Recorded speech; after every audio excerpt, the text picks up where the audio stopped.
আপনার বাচ্চা কি রাত হলেই দাঁত কিরমির করছে প্রচণ্ড পরিমাণে, আপনিও ঘুমোতে পারছেন না সেই জন্য? তো এটা কিসের লক্ষণ, আজ এটা আলোচনা করব। তো সর্বপ্রথমে বলি, আমি দু ছেলের মা। একজনকার বয়স 5 বছর, একজনকার বয়স 2 বছর। তো সেই অভিজ্ঞতা থেকে আজকে আপনাদের সাথে আলোচনা করব যে বাচ্চার পেটে কৃমি হলে কিভাবে বুঝবেন।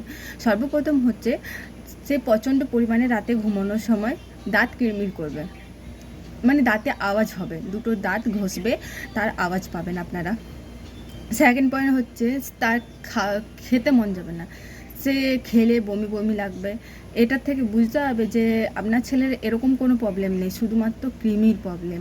কৃমি এমন একটা জিনিস, আপনি আপনার ছেলেকে যতই খাবার খাওয়ান, যতই ভালো মন্দ খাওয়ান, আপনার ছেলের মানে সুস্থ সবল হবে না, মানে মোটা হবে না, রোগাই থেকে যাবে, এরকম একটা প্রবলেম। আর পায়ুপথে, যেখানে যে পথে পায়খানা করে সেখানে কিন্তু চুলকাবে, ওখানে কিন্তু কৃমির ডিমরা থাকে, তাই সেখানটা কিন্তু চুলকায়, রাতে হলে চুলকায়। আর সে কিছুতেই কোনো খাবার খেতে চাইবে না, খাবারের কোনো ইচ্ছাই থাকবে না, যাকে বলে মানে একটা খাবার দেখলে যে তার একটা বাচ্চার যে ইচ্ছে হয় আমি এটা খাবো, কিন্তু যার পেটে কৃমি থাকবে সে কিন্তু খাবারের কোনো ইচ্ছেই থাকবে না। এবার আপনারা বুঝবেন কি করে যে পেটে কৃমি হয়েছে, এটা একদম ফাইনাল আপনারা বুঝবেন কি করে, যখন সে পটি যাবে তখন কিন্তু পটির মধ্যে আপনারা ছোট ছোট টাইপের কৃমি দেখতে পাবেন, তখন কিন্তু একদমই শিওর হয়ে যাবেন যে পেটে অবশ্যই কৃমি হয়েছে। তো এবার বলি যে এই কৃমি দূর করার কিছু উপায়।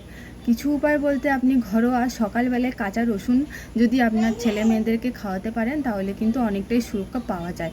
তবে সবথেকে ভালো উপায় 6 মাস ছাড়া ছাড়া কৃমির ওষুধ বাচ্চাদেরকে খাওয়ানো, ঠিক বছরে 2 বার।